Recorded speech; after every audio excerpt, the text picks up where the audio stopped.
Hey guys, welcome back to the channel. It's Wednesday. It should have been a rest day for most of you.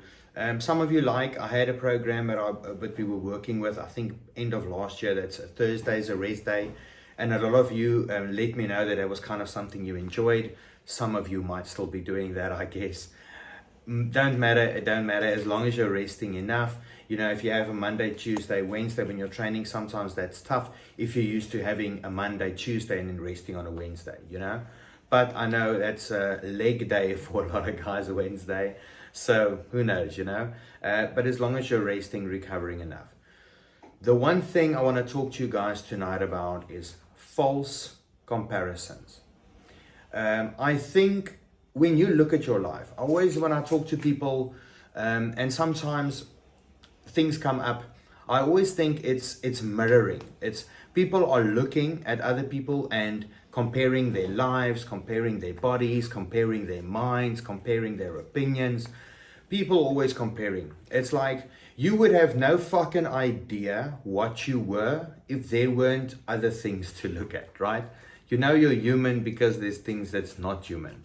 You know that you're a bodybuilder because other people aren't bodybuilders. You know what I'm saying? It's like, you know you're a bikini athlete because other people are not bikini athletes, right? It's like, or as I'm saying, false comparisons. We sometimes compare ourselves to people subconsciously, maybe consciously. Maybe it's something that you do on purpose all the fucking time. Maybe it drives you, and that's great. It should not be a demotivator. You know, I'm saying now false comparisons is not something that's good. I'm saying that we comparing ourselves. If you are comparing yourself to your peers, that could be in a competitive nature. And that's not something that's bad. I think it's something that drives people. But don't make false comparisons, you know. It's very interesting. So speaking to one of my athletes the other day, we talked about the shows that he was competing in, how he was doing, and how to measure success. And if we look at, just taking comparison, if we look at that particular athlete, that one particular show, the lineups were big. Always say it sometimes takes away from an athlete's progress if they are not in big lineups.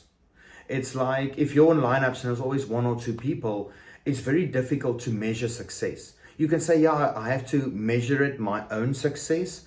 That's great. I agree with that 100%. But how effectively are you doing that? How hard are you working? If even if you, and this athlete was in a big lineup, right? So we had a discussion saying that, did you realize now when you had a chat with the other guys in your lineup, did you realize that some of them have been doing this for 5 years, some of them for 10 years, some for 20 years?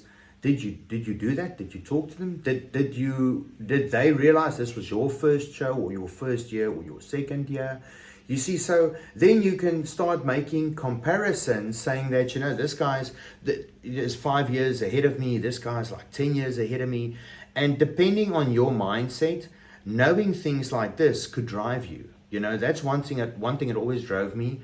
I was always chasing people that I'm like, if I'm first or second, I'm like, if I'm second in the lineup and the person that won my lineup is the person that won the overalls, I'm kind of happy with that. I'm like, you know, that's not bad. This guy's been doing it 10 years. I've only been doing it 2 or 3 years. I can do this. I can catch that guy if I put in the time. But then again, how long term are you looking at your goals? How much are you willing to invest in your goals or in yourself? So when you compare yourself, compare you to your peers, if it is what you want to do. But don't make false comparisons. People look at things online, or they look on Instagram and YouTube. As I said, don't devalue yourself. Measure yourself with your peers, the people around you. You know, Plato, I heard a quote of him the other day, which was so interesting. You'll find out of 100 men, you'll find a hero.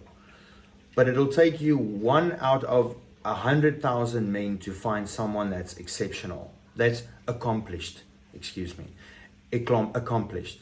So that's interesting. You know, I think that being a hero could relate to somebody being brave in a situation, which 1 in 100 men would experience. And I'm saying 100 men, that was part of the quote, but any individual, right? And 1 out of 100,000 is accomplished. In other words, you can be brave or prepared in a certain situation depending on your circumstance, right? And you as an individual. And that's a call you make. This is TGL, man. This is, what we do is, we were talking about, this is the lion's den. This is the mindset. That's why me being Kobie Pieters, aka the Golden Lion, about the lion mindset. It's not about, you have to be brave in some circumstances. You have to be willing to jump. You have to be willing to believe in yourself. All that stuff you hear a lot about. That's the mindset. That's why. But when you bring it down, accomplishment really proves your own commitment to yourself. It proves your ability to yourself. That's when you start believing in yourself. Shit happens. You don't start comparing yourself. You don't even compare yourself to others anymore. It's different. It's almost difficult to explain. It's on 10,000 t-shirts out there. Okay, combine all the just do it's and you'll get something that fucking works. But at the end of the day, 1 out of 100,000 individuals would be accomplished. And that really stuck with me. I thought about that today, So false comparisons. Don't compare yourself to the other, 999, or 99,999 people out there. You be that 1 out of the 100,000. You're in a small group of those types of people. And if you're not, then you'll fucking figure that out quickly, my bro. Have a great night.